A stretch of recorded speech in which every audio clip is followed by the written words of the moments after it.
Isang pinagpalang araw sa ating lahat. So, ngayong araw is March 2, 2024.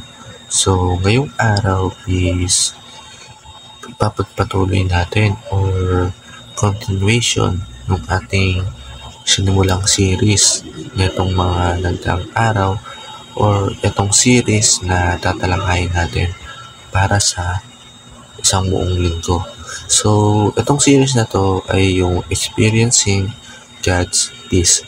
So, yung experience natin, yung kapayapaan na mula sa Panginoon, yung kapayapaan na pinagkaloob sa atin ng ating Panginoon.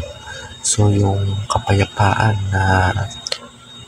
sa puso, kapayapaan sa isip, yung kapayapaan sa puso na wala tayong iisipin or payapa yung mga nararamdaman natin.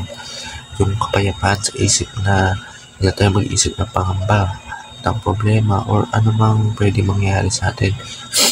Bibiyaan na tayo ng Diyos na kapayapaan sa buhay natin.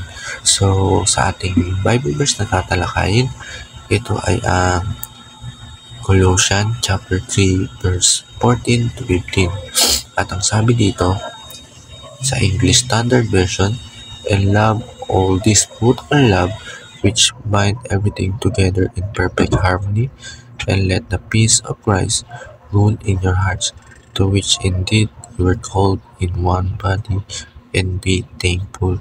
So, sa Tagalog, sa salita ng Diyos, Tagalog Contemporary Bible. At higit sa lahat, magmahalan kayo, dahil ito ang pagdudulot ng tunay na pagkakaisa.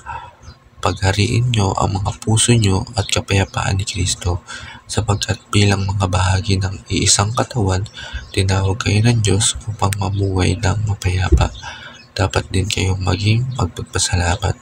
So gusto naman ipagpabatid nito na tayong lahat ng mga Kristiyano is magmahalan at manalig sa Diyos para lumawak yung ating talakayan. Tayo ngayon ay dumako sa ating teaching. Ang una sa ating teaching ay the new self as a new leader. So, pag nabago na tayo, pag yung pagkatao natin is nakikrush na, pero na tayong bagong leader, hindi na yung presidente natin or anumang leader na sa mundong na to. Ang new leader natin or new master natin is si Christ. Si Christ ang new master natin na dapat paglingkuran at sundin. Sa pangalawa, the new self is known for love and peace. Yung bagong sarili natin ay makikilala na bilang mapagmahal or may pagmamahal at kapayapaan.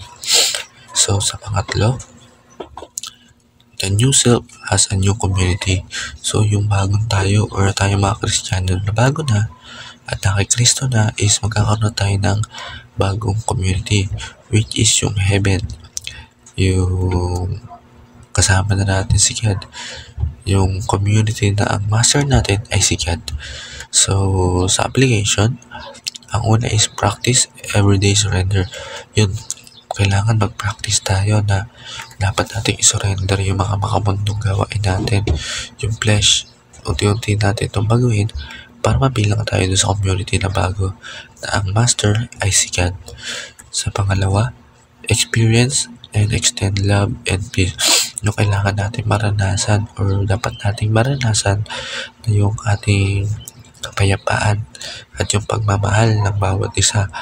Yung pagmamahal at peace na bibigay sa atin ng ating Panginoong Jesucristo. So, dapat nating maranasan yun.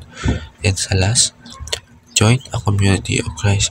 Yun, tayo ay mag-join or maisa sa community na ang master doon ay si God.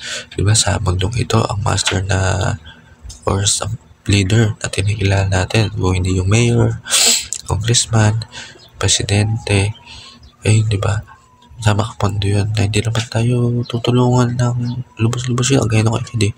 Sa community na bago, si God ang new master na talagang dapat natin paglingkuran.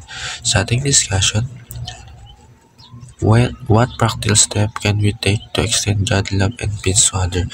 So sa ating kasagutan, please comment sa ating comment section para ma-share tayo ng ating kasagutan. and especially Word of God. So, ayun po, maraming salamat sa ating panonood. Naway may natutunan tayo sa ating devotion and maraming salamat sa panonood. God bless to all.